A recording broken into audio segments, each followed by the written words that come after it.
생명이 싹을 틔우는 봄입니다. 말씀으로 영이 자라는 매일 말씀 묵상. 안녕하세요 성도 여러분, 4월 18일 목요일 말씀 묵상 시작하도록 하겠습니다. 오늘 묵상할 말씀은 열왕기상 8장 9절에서 11절까지 말씀 보겠습니다.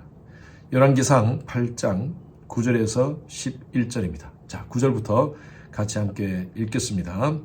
그 궤 안에는 두 돌판 외에 아무것도 없으니 이것은 이스라엘 자손이 애굽 땅에서 나온 후 여호와께서 저희와 언약을 맺으실 때에 모세가 호랍에서 그 안에 넣은 것이더라. 제사장이 성소에서 나올 때에 구름이 여호와의 성전에 가득하매 제사장이 그 구름으로 말미암아 능히 서서 섬기지 못하였으니 이는 여호와의 영광이 여호와의 성전에 가득함이었더라. 솔로몬의 가장 큰 업적 가운데 하나가 바로 하나님의 성전을 준공한 것입니다. 이전까지는 하나님의 임재를 상징하는 언약궤를 성막 안에 두었습니다. 그래서 이동식 성막이죠. 언제든지 움직일 수 있도록 그렇게 만든 성막 안에 하나님의 언약궤를 두었는데, 솔로몬이 성전을 건축한 후에는 성전에 언약궤를 안치하게 됩니다. 오늘 이 본문 말씀은 하나님의 언약궤를 다윗성에서 가져와서 언약궤 안치식과 함께 성전 봉헌식을 하는 그 장면이 나옵니다. 이때가 언제인가 보면요, 2절 보십시오. 2절. 이스라엘 모든 사람이 다 에다니무월 곧 일곱째 달 절기에라고 되어 있죠. 장막절이라고도 하고요, 수장절이라고도 합니다. 광야 40년 동안 함께 하셨던 그 하나님의 인도하심에 감사하면서 드렸던 절기였습니다. 바로 이때 성전 봉헌식과 함께 하나님의 임재를 상징하는 그 언약궤를 성전 안에 안치하는 그 장면에 이렇게 묘사를 하고 있습니다. 9절 한번 보십시오. 그 궤 안에는 둘 돌판 외에 아무것도 없으니라고 되어 있습니다. 우리가 일반적인 성경 지식을 가진 분들은요, 언약궤 안에, 법궤 안에 세 가지가 있다고 우리는 배워왔습니다. 무엇입니까? 아론의 쌍난 지팡이, 그리고 십계명 돌판, 만나를 담은 항아리, 이렇게 세 가지가 있다라고 배워왔습니다. 그런데 오늘 말씀에 보니까 두 돌판 외에는 언약궤 안에 아무것도 없었다는 것을 얘기하고 있습니다. 이것이 무엇인가요? 우리가 알고 있는 지식이 잘못된 건가요? 오늘 좀 그것을 제가 여러분들에게 말씀을 드릴게요. 때로는요, 일반적으로 우리가 알고 있는 성경 지식이 우리가 잘못 이해하는 부분들이 있습니다. 많은 목사님들이 언약궤 안에 세 가지가 있다고 가르치는 이유는 바로 이 히브리서 9장에 있는 말씀 때문입니다. 히브리서 9장 말씀을 제가 읽어드릴게요. 히브리서 9장 4절 말씀에 보면 금향로와 사면을 금으로 싼 언약궤가 있고, 그 안에는, 이 언약궤 안에는 만나를 담은 금항아리, 아론의 쌍난 지팡이, 그리고 언약의 돌판들이 있고, 이 말씀을 근거로 해서 바로 이 언약궤 안에는 만나 담은 항아리, 아론의 쌍난 지팡이, 그리고 언약의 돌판, 이렇게 우리는 알고 있습니다. 근데 영어 성경에 보면요, 어떻게 표현되어 있냐 하면 This ark contained 하면서 포함되어 있다라고 표현합니다. 이런 포함이라는 것은요, 안에 있는 것도 포함되지만 주위에 있는 것도 같이 있다고 우리가 이해할 수도 있는 것 같아요.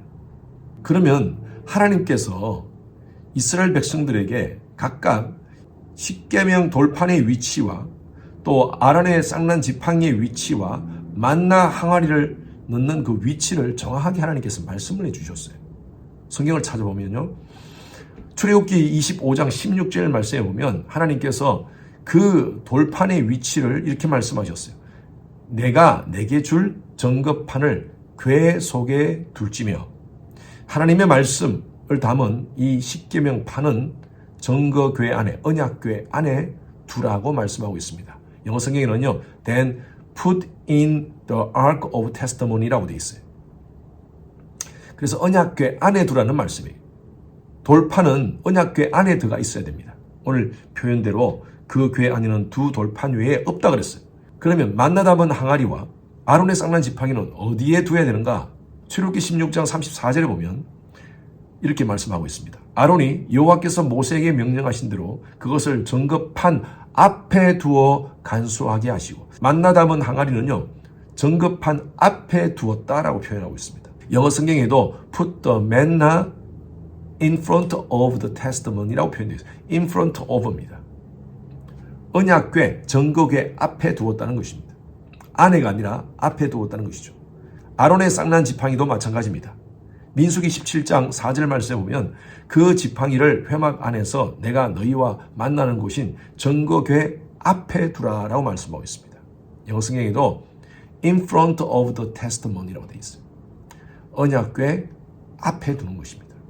자, 결론적으로 말씀드린다면 아론의 쌍난 지팡이와 만나 담은 항아리는 언약궤 앞에 in front of 앞에 두는 것이고요. 그리고 두 돌판은 언약궤 안에 두는 것입니다. 히브리서는 왜 그렇게 표현했느냐? 이것을 전반적으로 contain이라는 표현으로 썼습니다. 그냥 그 언약궤 주위에 있는 것까지 다 포함해서 그렇게 언급을 하고 했다는 것이죠. 다시 말씀드리면 언약궤 안에는 십계명 두 돌판밖에 없었습니다. 그것이 정확합니다. 여러분, 이 언약궤는 바로 하나님의 임재를 상징하고요. 하나님의 임재가 있는 곳이 어디입니까? 과거에는 성막이었고 성전이었고 오늘날에는 바로 교회를 상징합니다. 하나님의 임재가 있는 교회는 어떤 교회인가? 정확하게 말씀하고 있어요.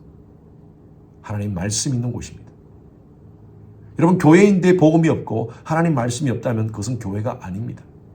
오늘날 세상이 세속화되어서 교회가 점점 세속화되어지고 있다고 얘기합니다. 아닙니다. 세상은 언제나 세속화되었습니다. 역사 이래로 세상이 거룩해졌다는 얘기는 없었습니다. 역사적으로. 교회는 거룩해야 되고요. 세상은 세속적인 것입니다. 세상이 세속화되었다고 우리 탓할 이유가 하나도 없습니다. 문제는요, 교회가 세속화되는 것이 문제예요. 교회 안에 있는 하나님의 복음이 세속적인 가치관으로 해석된다는 것이 문제라는 것입니다. 교회 안에 하나님 말씀이 세속화되면 그곳에 그 교회는 교회일 수가 없습니다. 하나님의 임재가 떠난 곳입니다. 마태복음 16장 16절 말씀에 우리가 너무나 잘 아는 말씀이죠. 베드로가 그렇게 고백합니다. 주는 그리스도시요 살아계신 하나님의 아들이십니다 라고 고백할 때 바요나 시몬아 네가 복되도다 그러면서 내가 그 반석 위에 내 교회를 세우겠다 그랬어요. 그러면 교회가 뭔가? 교회는요, 주는 그리스도시요 살아계신 하나님의 아들이십니다 라고 고백하는 그 확실한 복음 위에 선 고백이 있는 곳이 바로 교회입니다. 이것이 흔들리면 그것은 교회일 수가 없습니다. 아무리 웅장하고 화려한 건물을 가졌다 할지라도 복음이 살아있지 않는다면, 그곳에 하나님의 말씀이 살아있지 않는다면 그것은 교회일 수가 없는 것이죠. 여러분, 교회는요, 광의적으로 본다면 예수를 주라 고백하는 사람들이 모인 공동체를 교회라 그럽니다. 그러나 조금 더 좁게 본다면 저와 여러분들이 교회입니다.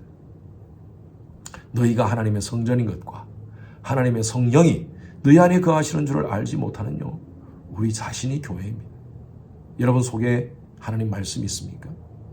여러분, 말씀을 여러분 담기 위해서는요, 말씀을 날마다 대해야 됩니다. 우리가 왜 영적으로 성장하지 못합니까? 왜 우리가 말씀 안에서 자라지 못합니까? 하나님 말씀을 듣더라도 정말 내 마음 가운데 다가오지 않고 감동이 없습니까? 왜 그런 줄 아세요? 내 속에 말씀이 담아있지 않기 때문입니다. 말씀드린 대로 언약궤는 교회를 상징합니다. 언약궤 안에 하나님의 말씀인 돌판이 있었습니다. 그리고 그곳에 하나님의 임재가 가득했습니다. 오늘 말씀 보십시오. 10절에 제사장이 성소에서 나올 때 구름이 여호와의 성전에 가득하며 제사장이 그 구름으로 말미암아 능히 서서 섬기지 못하였더니 이는 여호와의 영광이 여호와의 성전에 가득합니다. 언약궤 안에 하나님 말씀이 그곳에 있으니까 그곳에 하나님의 임재가 가득한 것을 경험했습니다. 저는요, 저희 교회 예배 때마다 이러한 영광을 경험했으면 좋겠어요.